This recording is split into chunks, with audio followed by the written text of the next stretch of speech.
Hello and welcome back to Peaky Boardgamer. My name is Xarakos and today I will teach you the game Deep Shelf, designed by Richard Keane and published by Ninth Haven Games. This is a game for up to 4 players in which players take one of the factions and are trying to develop an underwater base. They will be extracting resources, bringing them back to the surface so that they can buy technological upgrades. So there is a strong element of pick up and deliver in this game. There are 4 different factions, 5 if you also have the United Reclamation expansion, and every faction is unique. They're using a different set of action cards, they have different facilities, different units, and there are also differences in the rules in how you can use them.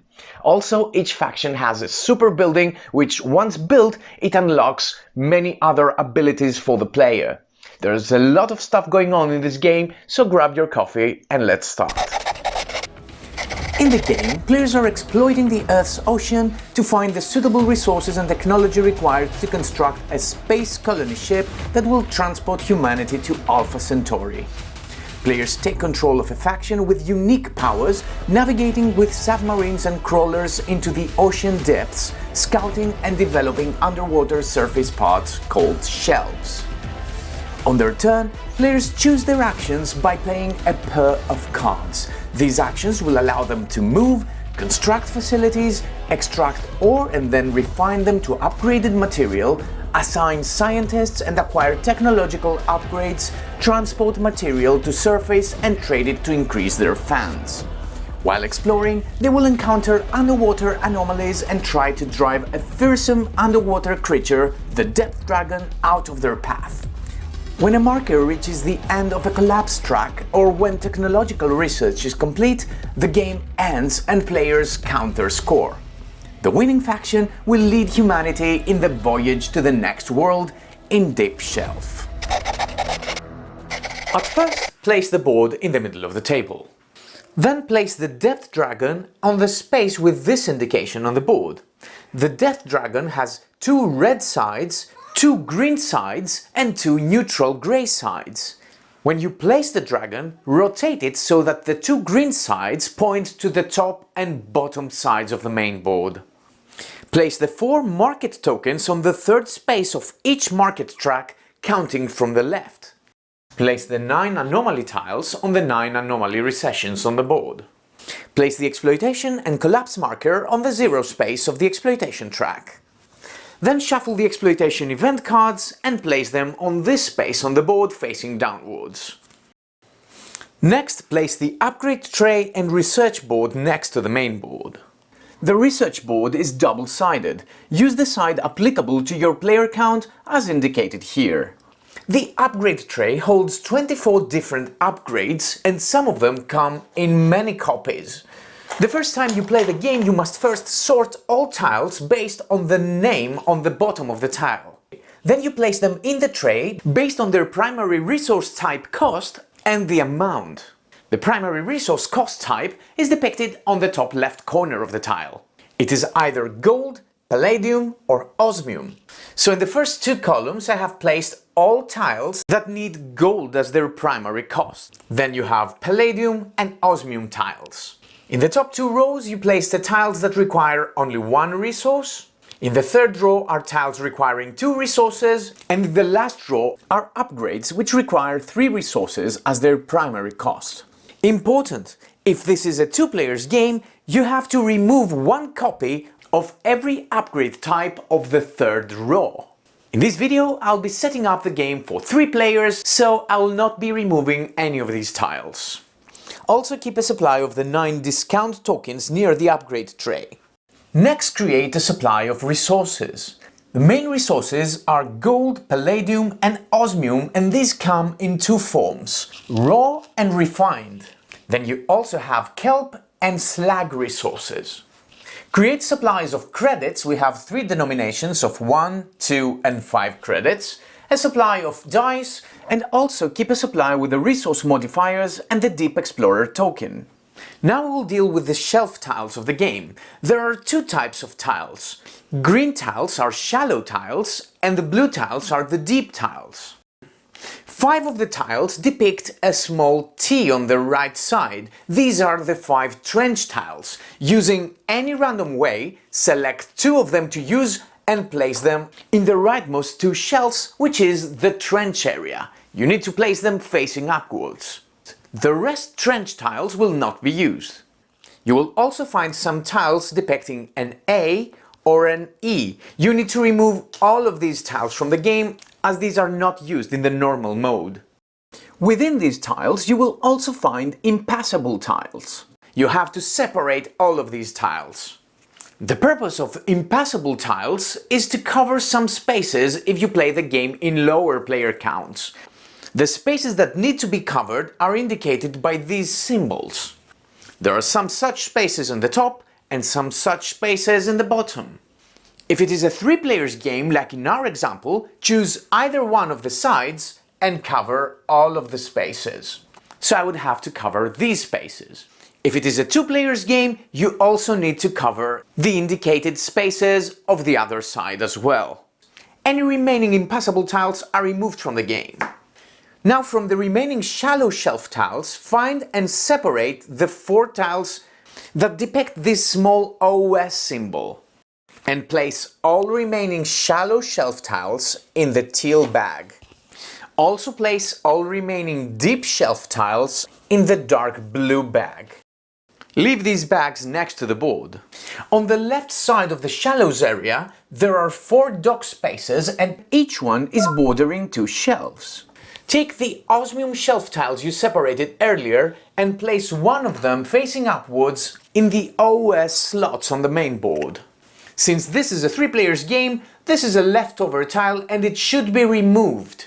Then take the shallows bag and randomly draw tiles to fill the second slot of each dock. This symbol here means that this tile is a source of a specific resource, the one indicated here, here osmium, here gold. Whenever these shelf tiles are placed on the board, you take a die of the corresponding resource and place it in the die slot of the shelf. The value shown on the die must match the number displayed on the shelf tile. So here I place an osmium die with a 6 value, here a gold die of 4 value, and so on and so forth. Now let's proceed with the player setup. Each player chooses one of the factions and takes the corresponding submarine board, the industry board, and the tray with the corresponding components. The components of every player are 7 cards, as well as various markers, buildings and units. Players can also use this handy player aid with all of their factions' powers and special abilities. Each faction also has another special deck of 5 cards with this reddish background. These are only used in the solo mode, so in a multiplayer game these are not used. All players have a submarine figure which initially is placed next to their play area. Players also have crawler figures which are placed in this area. Players keep a supply of tubes next to their play area and place their buildings in their dedicated slots. Players have extractors, smelters, labs, worker complexes, as well as a superstructure. However, some factions might have less or more buildings of a specific type. Next to your labs there is some additional space which should be covered using your scientists. There should also be one additional scientist which you should leave next to your board for now. It will be placed in a bit. Players also have a set of 4 markers. One of these markers is placed on space 0 of the upkeep track. The other 3 are placed on the leftmost space of each one of the 3 research tracks. Each player starts the game with 10 credits and also 1 kelp resource taken from the general supply, which is placed in one of the valid surface storage slots. At this point, players are ready for the dock and scientist selection. This will be done in specific order according to the dock initiative number in the player's submarine board. So the green player will go first, then the purple player, and finally the red player. So using this player order, players will select one of the vacant docks and place their player marker there, then place their submarine figure in one of their 2 dock shelves, and then they will place one of their tubes in the space between their 2 dock shelves, thus connecting them. Finally, players will place their leftover scientist in one of the scientist effect ocean board spaces. I will not explain the effects of these spaces yet, except that if a player places their meeple in the study area, they will also advance their marker in one of the science tracks and gain the bonus of the new space. That would be 1 credit. The game is now ready to start. Players alternate turns. All submarine boards depict a play initiative number in the top left. The player having the lowest value will take the first turn, and then all other players will follow in a clockwise manner until the game's end is triggered. There are a couple of endgame triggers which I will explain later on. All players have a dedicated deck of cards available in their hands. Each of these cards corresponds to a basic action common to all players, and there is a special card for each faction which is unlocked on the way. On your turn, you must choose one of these cards, placing it on the left card slot above your submarine board, and then you execute all steps in order from top to bottom. Some cards include power action steps within this outline. All of these steps must be skipped. After you are done with the first card, you must play a second card in the second slot, and you execute steps the same way, only this time you also execute the power action steps. When you finish with the second card steps, you retrieve the first one back to your hand, but you push the second one in the third card slot, the overworked space. If there is another card in that slot, then you retrieve that card back to your hand, making space for the new card to be slotted in. So basically, in your turn you play 2 cards, but the second one will be unavailable for your next turn. While performing your action steps, it is possible that you cause advancements for the exploitation marker. What actions can cause such shifts will be explained in a bit. What needs to be noted at this point is that at the end of your turn, if the collapse marker sharing the same track is behind the exploitation marker, then you push it forward up to 2 spaces so that it meets it. So, if the collapse marker was 1 step behind, it would only move once, but if it were 3 steps behind, it would move twice and then stop there. In both of these examples, the collapse marker reached or passed an event space. When this happens, an event is triggered immediately. In such a case, the active player draws the next event card. This card involves 3 things: an event depicted in the bottom, adjustments in the market tracks, and moves with the depth dragon. The event is always carried out first and by the active player.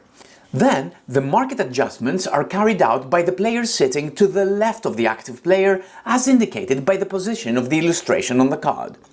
Finally, the dragon is moved by the player who sits on the right of the active player. In case of a 2-players game, the event is carried out by the active player and both other parts by their opponent. The event is straightforward. You simply follow the instructions, and there is always the option of gaining 2 credits instead of executing the event. The market adjustments are indicated by arrows. Every arrow symbol indicates a separate adjustment. There are 4 market tracks indicating the current price of kelp, osmium, gold and palladium. For each of the symbols on the card, you choose one of the tracks and make the adjustment. A green arrow means to increase the price once, and a red arrow means to decrease it once. A double arrow means you increase or decrease twice if possible. The order of adjustments is up to the player, but you have to keep in mind 2 details. You try to do as many adjustments as possible, so if only one track can be increased twice, then you must choose that track.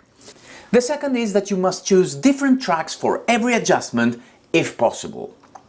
Some effects, like the execution of the event card, indicate a movement of the depth dragon.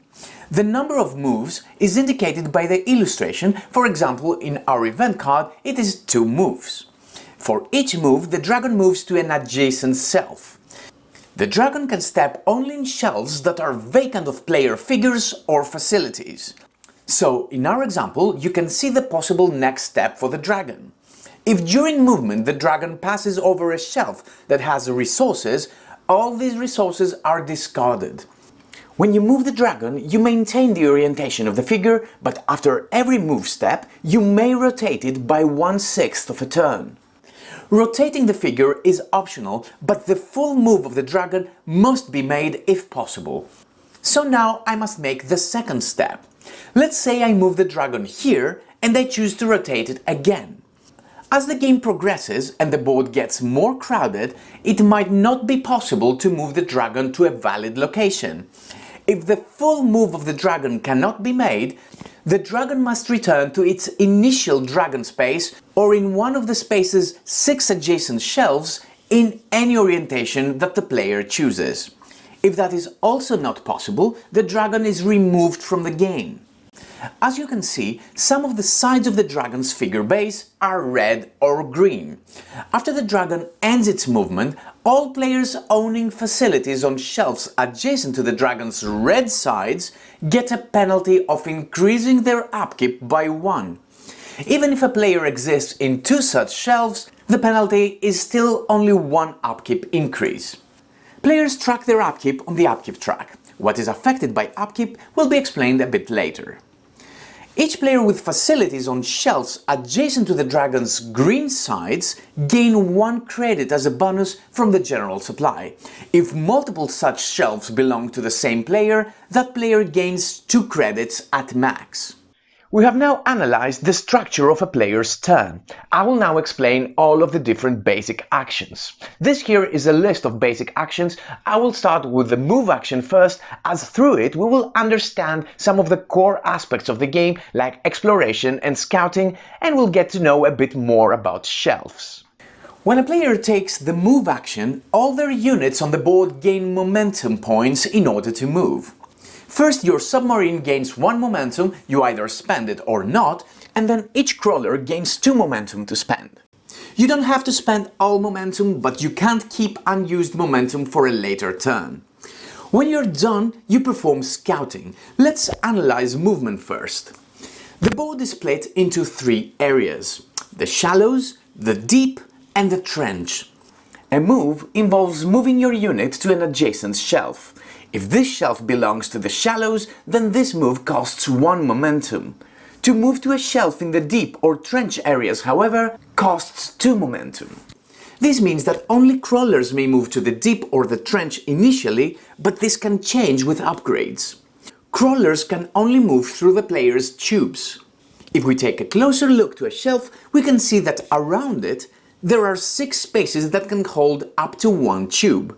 So here the green crawler can use their tube connections to move from this shelf to any one of these. Submarines don't have this limitation.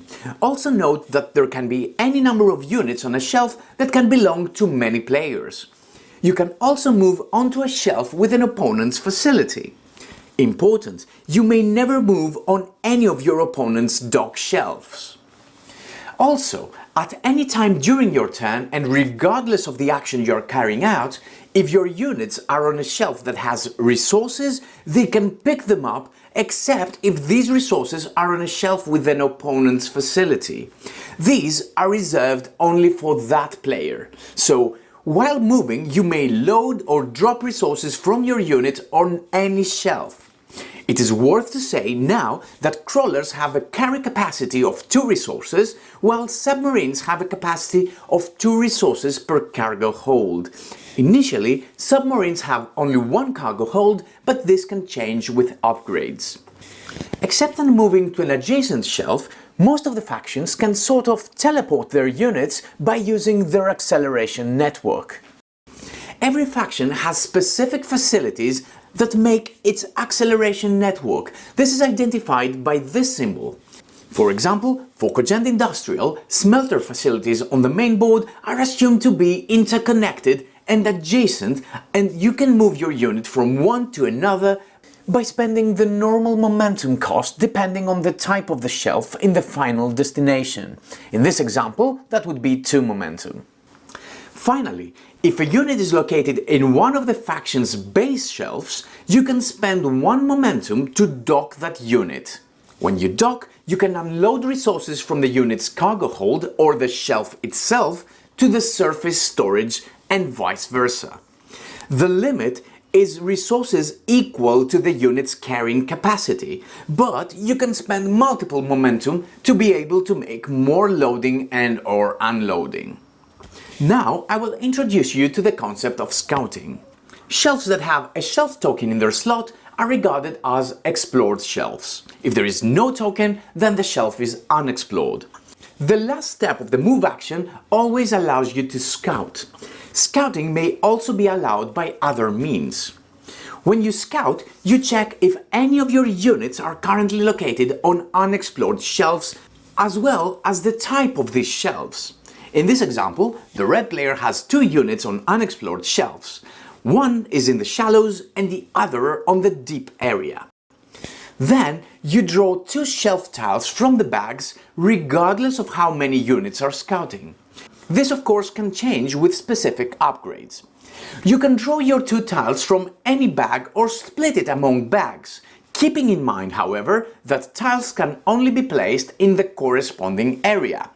So, in my example, I could choose to draw 1 tile from each bag and explore both of the shelves, or draw both tiles from one of the bags, the shallows bag or the deep bag, to have more chances to find what I want, but leave the other shelf unexplored for the moment. Tiles that cannot be placed return to the corresponding bag. You place the tiles facing upwards, and now let's examine these symbols on the shelf tiles. Most of the tiles in the game provide the source of materials. If you place one of these tiles, then you immediately take a die of the corresponding resource and place it on the value depicted on the tile. The die shows the amount of ore that can be extracted from the shelf before the tile is flipped to the other side. If a tile has a mining potential greater than 6, use resource modifier tokens like that to indicate this. Some of these tiles also illustrate one of the 3 anomaly symbols. If that is the case, then except on the die, you also place an anomaly tile of the corresponding type. If the tile has this symbol, then as soon as a unit steps on the shelf, it will trigger an effect depicted here once, and then the tile will be flipped. The effect will also be triggered immediately after it is placed on the shelf if the shelf was explored by a unit scouting on it. Finally, tiles with this symbol have an effect that will be triggered once a facility is constructed on the shelf. Then the tile again is flipped to the other side. I cannot explain all of these tile effects in this video, however you may pause the video now to check them out. With a build action, you build facilities and assemble tubes and crawlers. First, you spend resources and build facilities in explored shelves in your tube network up to a number indicated on the card. A shelf belongs to a player's network if there is at least one of that player's tubes adjacent to it. As I said, you can only build in explored shelves, and each shelf may only have one facility. Finally, if the target shelf has any opponent unit, then the player performing the action must also have a unit there in order to build. There are 4 main types of facilities. The cost is depicted on the industry board. For example, for Cogent Industrial, the cost to build a lab is 7 credits and 1 kelp. Important! When you build in the deep or the trench, you must pay an additional 2 credits on top of the normal cost. In that case, the cost for the lab would be 9 credits and 1 kelp. Some buildings offer a discount depicted in red if the facility is built adjacent to another player's facility. If you build that way, you also take a slag from the supply and place it in this adjacent opponent's shelf. If you build adjacent to multiple opponents' shelves, you still grant only 1 slag to the adjacent shelf of your choice. Finally, building facilities affect your upkeep. Removing a building from your industry board will reveal an increase or decrease of your upkeep. For example, for Cogent Industrial, constructing most facilities will increase upkeep by 1, except the worker complexes, which decrease it by 2. After you are done building facilities, you may assemble tubes and/or crawlers up to a number indicated on the card. The cost for each piece is 1 raw ore of any type, but if you want, you may also pay with refined resources. A new crawler may be placed on any shelf where you have units or a facility of your own. Tubes can be placed on a vacant tube connector adjacent to one of your facilities or adjacent to a shelf in your tube network. You can see with graphics valid tube placement for the right player. All resources that you have to spend for the build action may be spent from anywhere you control. From shelves with your facilities, your units' cargo holds, or your surface storage. Never from shelves with opponent facilities. Let's examine now the different types of facilities. Extractors enable you to extract raw ore from shelves. Smelters help in processing ore into refined resources. This symbol here means that building a smelter increases exploitation by 1. Also, each smelter you build acts as an augment icon, like this one here, that improves power actions as well as the efficiency of smelters. Worker complexes reduce the player's upkeep costs, as we saw earlier. Building a lab grants the player with a study icon, which helps in the science action. Whenever you build a lab, you also gain 1 scientist that must be placed immediately in a space of this area. Each space gives a permanent bonus and the scientist will remain there until the end of the game. Each space can hold a maximum of 2 scientists per player. Placing a scientist in depth charge grants the player with this icon, which increases the efficiency of ore extraction. Placing it in augment space acts as an additional augment icon for the player. If you place it in the study, you gain a permanent study icon and you also advance in any research track by 1 step immediately. Finally, by building a lab, you unlock an anomaly storage space that can hold anomalies of a single type. By building more labs, you will be able to store different types of anomalies, which will be worth victory points at the end of the game. Every faction also has a unique superstructure, but I will leave this for the appendix of this video. We move now to the extract action card. The first step of this action is to pay your current upkeeping credits, and this is a step you cannot skip if you intend to proceed with extraction. After the cost is paid, every extractor and submarine extracts 1 resource from their shelf, provided there is still a die there with enough pips. On this shelf, I have both an extractor and my submarine. I could extract 2 resources, but the die has only 1 pip remaining, so that's the max I can extract. The extracted resources are placed on top of the tile, or they may be loaded to your vehicles if there is one there. Then you decrease the value of the die by 1 pip for each resource extracted. If this exhausts the shelf, the die is removed and the shelf tile is flipped. Important! Whenever this happens, the exploitation marker advances to the next space.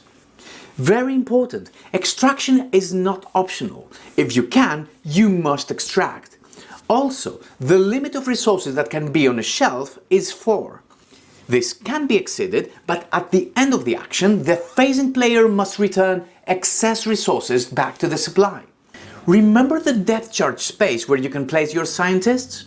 As the next step of the action, for each of your depth charge icons, you can make an additional extraction from a shelf with your submarine or your extractor. You can split these bonus extraction operations as you wish. In this example, the only meaningful way seems to be to extract twice again from the kelp tile, but I could even choose to deplete the gold shelf to fast forward exploitation. Now let's talk about anomalies that are connected to the extract action. If a shelf has an anomaly tile, then the next time you extract from that shelf, you must extract the anomaly and you immediately advance twice in the research track corresponding to that anomaly. I will explain more about these tracks in the science action.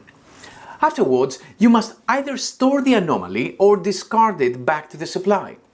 To store it, you must have an available anomaly storage on your industry board. Every storage can hold any number of anomalies of the same type. In my example, I have unlocked one storage, but I have one anomaly of a different type, so I would have to discard the new one. However, whenever you extract an anomaly, you may discard one of your stored anomalies before storing the new one. So, if I prefer to keep the new one, I can return that one to the supply and store the one I just found. In general, you try to collect anomalies of the same type to gain victory points in final scoring. Many actions like building and science require the spending of refined resources, and we saw in the extract action that you extract only raw unrefined ore. With the process ore action, you first gain 1 credit. Then you may process 1 raw ore located in your surface storage to its refined state. So I could swap my raw palladium with a refined one. If you have slag, you can process it and make it a raw ore of any type, but not kelp. Also, kelp cannot be refined. As you can understand, to start refining at a greater rate, you must build smelters. Every smelter you build grants you with an augment icon, and if you remember, you can get more such icons using your scientists. In the next step, for each augment icon you have, you can refine up to 2 raw ore and slag, which is adjacent to your smelters. Example, I have 1 smelter and 1 scientist in the augment space. So, I have 2 augment icons, and thus I can make up to 4 refining operations adjacent to my smelter. I have a slag which I turn into raw gold, and then I spend a second operation to make this a refined gold. I temporarily unload the raw osmium from my crawler, I refine it, and then load it again. With my last operation, I will refine the raw palladium carried in my submarine as it is adjacent to a smelter. Important, you cannot use your acceleration network for adjacency purposes when you process ore. This is only used for the move action. In this action card, we also see an example of a power action that is enhanced by augment icons. So, if I played this as my second card, the power action step would be triggered and I would gain 2 credits because, as I said, I have 2 augment icons. Moving on now to the loading dock action, which basically allows you to trade in the market. First, you may teleport your submarine to your dock from anywhere on the board. Then, if you have a unit on dock, either the submarine you just recalled or a crawler, you can freely move any number of resources between the surface and the dock shelves, but also your unit's cargo holds, since units can load and unload resources at any time. Finally, you can make a number of market transactions as indicated on the action card, in this case 2.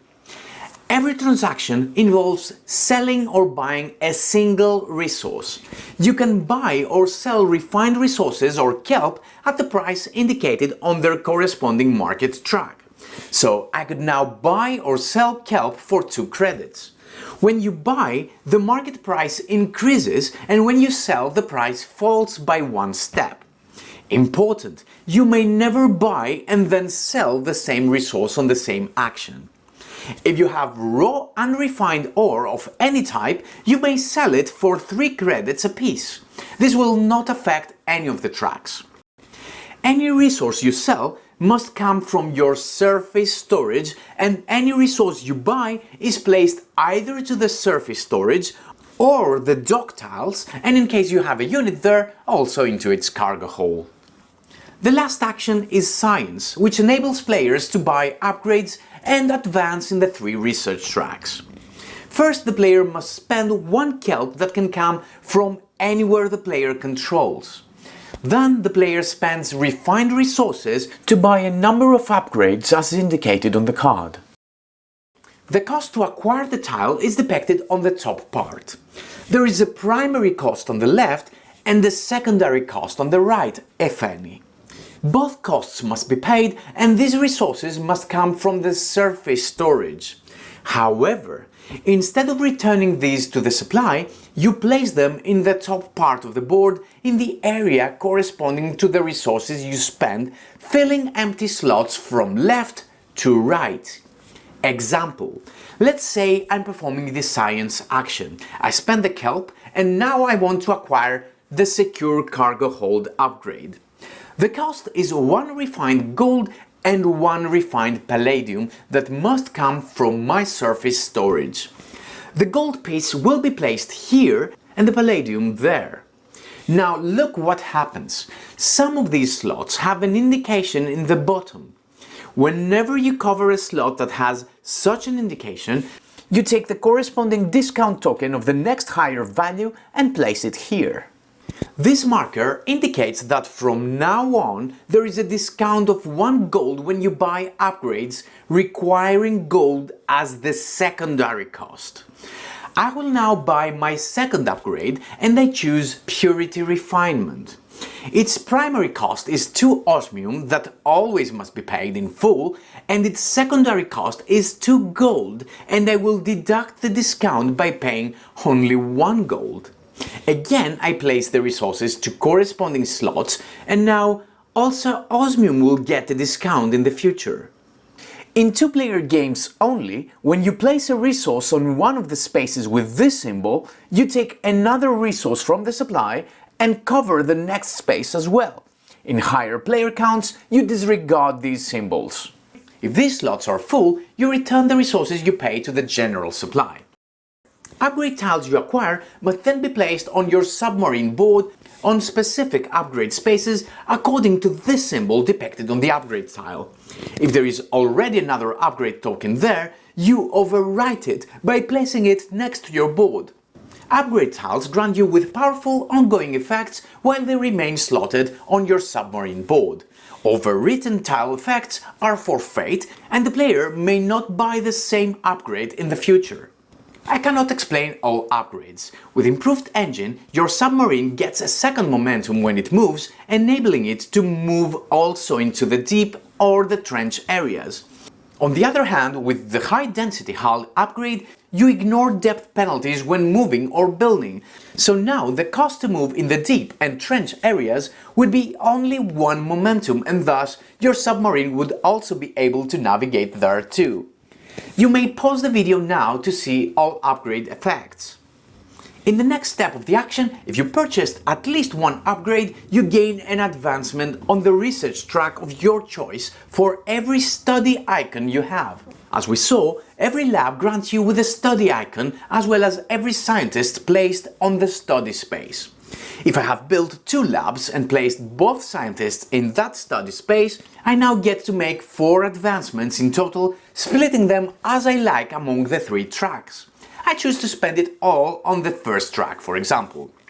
Every space on the track grants an immediate bonus as you reach or pass it. Credits, kelp, raw ore, victory points for the end of the game, and dragon moves. The third step of every track, however, grants an ongoing bonus effect. For the first track, this effect is that you can draw an additional chef tile whenever you scout. For the second track, the bonus is that when you sell any resource on the market, you gain an additional 2 credits. For the last track, the bonus is that your upkeep cost is reduced by 1. These tracks will also award victory points to players in final scoring. Make note that after a marker reaches the last space on a track, no other player can follow onto that last space. The game's end is triggered in 2 ways. The first is when the last space of all 3 research tracks is occupied by players. If, let's say, the red player advances in this track, the game's end will be triggered. The second trigger is when the collapse marker reaches a specific space on the track based on the player count. This is 10, 12 or 14th space in a 2, 3 or 4 player game respectively. After one of the triggers comes in effect, all players take a final turn, including the player who triggered the end of the game. So if I triggered the end of the game on my turn, you get your final turn, you will play your final turn, I will play my final turn, and then we move to scoring. At this point, use the scoring board and the extra faction markers to track the score. In scoring, you can use this area of the research board, indicating all scoring categories that are applicable to your player count. First, you score milestones, which are listed here. The first player to move a unit into the deep area gains 3 victory points. When a player achieves that, give that player this token to be used in scoring. Then rank players for the most facilities in the shallows area. In our example, the first player gains 7 victory points, the second gains 3, and in our 3 players example, the third player gains no points. Then you rank players for the most facilities in the deep and trench areas. The first player gains 10, the second gains 4, and the third player gains 2 victory points. In case of ties in this milestone, you add up all victory point values of tied ranks and divide them by the number of tied players, rounding down. In our example, we have a tie in the deep and trench areas, so both players will gain 7 points. Next, you determine how many upgrades you have in each of the 3 resource types. The type is determined by the tile's primary cost resource. This player has 4 gold, 2 osmium and 2 palladium upgrades. For each type, the player with most upgrades gains 3 victory points, and if there is a tie, all tied players score these 3 points. Finally, you award points for the first 2 positions of each research track. The first place gets 2 victory points and the second gets 1. If there is a tie for the second place, all tied players will score that 1 victory point. Important, if you have not advanced at all on a track, you will score nothing. After milestones, you score based on your personal criteria. 1 victory point is granted for every 5 credits remaining. 1.5 victory points rounding down for each refined ore in your surface storage. I have 3, so I gain 4 points.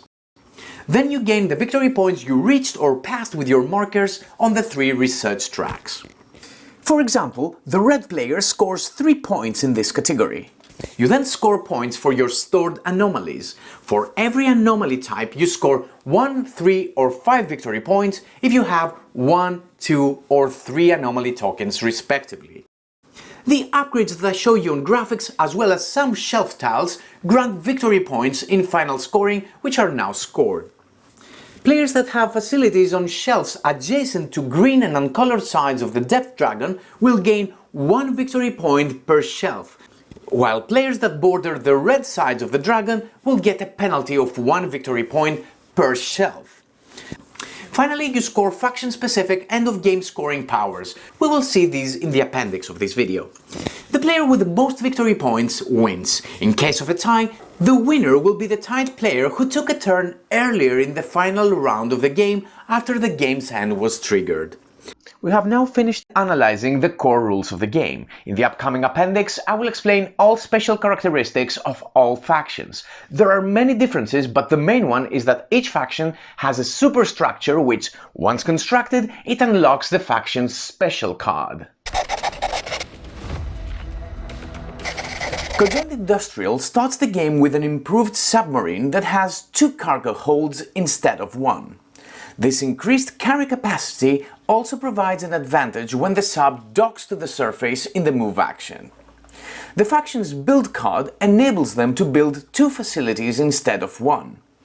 On the other hand, their science card allows to acquire only 1 upgrade instead of 2, but when this power action is used, they can spend 4 credits to advance in any track. This cost has a discount of 1 credit per augment symbol they have. All of the faction's smelters are regarded to be adjacent for moving purposes as the faction's acceleration network. The Planet Cracker is an extractor with additional functionality.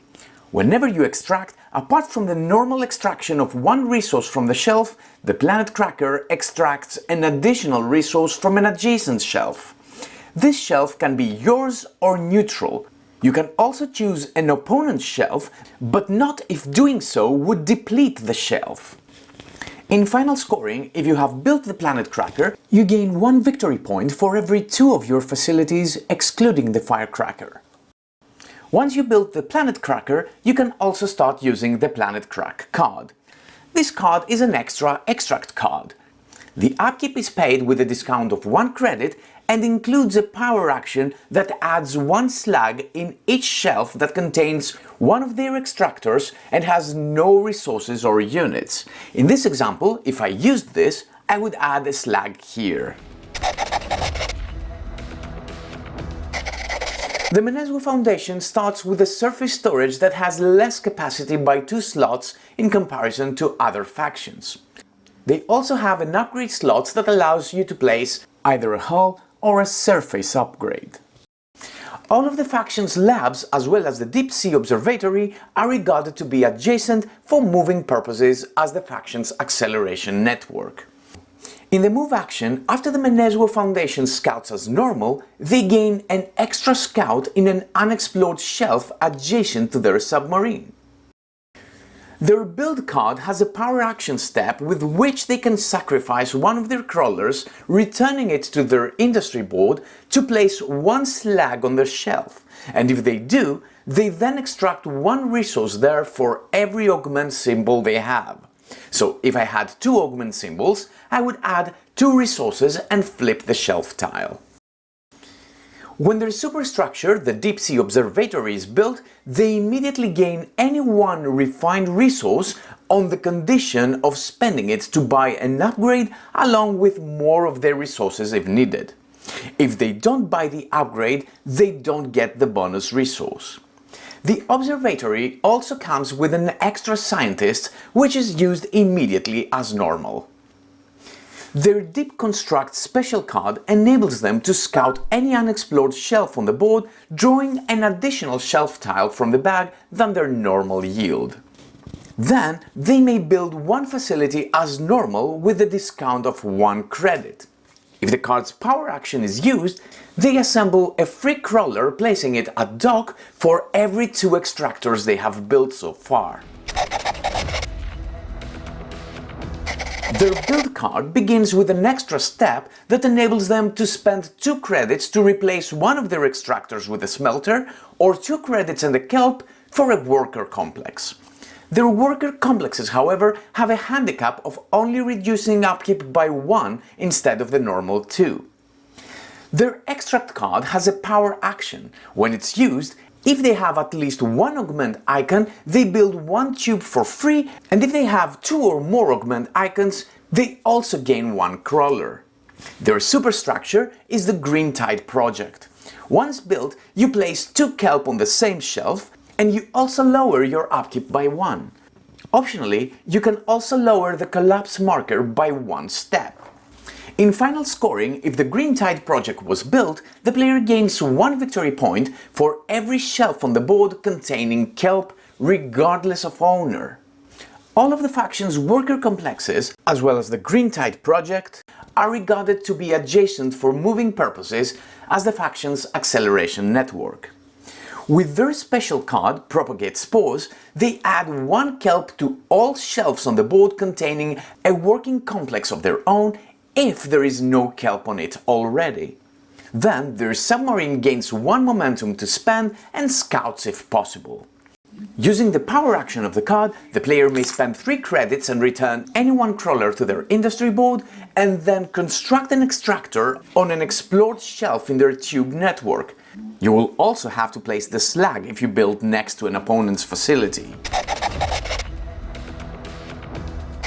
The move card of Mobius Incorporated has an extra final step which enables them to move 1 or more of their extractors to an adjacent shelf. This can be any shelf, even if it contains any facility of any player. If placed on another player's shelf, they won't be able to extract resources or control resources on the shelf. They are simply passing by. But if they are placed on a shelf with one of their faction's other facilities, they can extract if the shelf allows it. Their loading dock card includes a power action. When used, their submarine gains momentum equal to their augment icons, but they will not scout at the end. Their superstructure, the acceleration loop, costs 6 credits and 1 refined ore to build, but if the player pays an additional 2 credits, they can place it on any shelf where they have a unit, even if it's not connected to their tube network. After the acceleration loop is constructed, you automatically extract 4 resources from the shelf and you place them straight into your surface storage. Mobius Incorporated has no acceleration network, but they are pretty mobile by other means. Their Super Cavitation special card begins with their submarine gaining 3 momentum. If not all momentum is used, then the submarine can also scout. In the next step, they can teleport up to 3 resources located in or adjacent to the acceleration loop directly to their surface storage.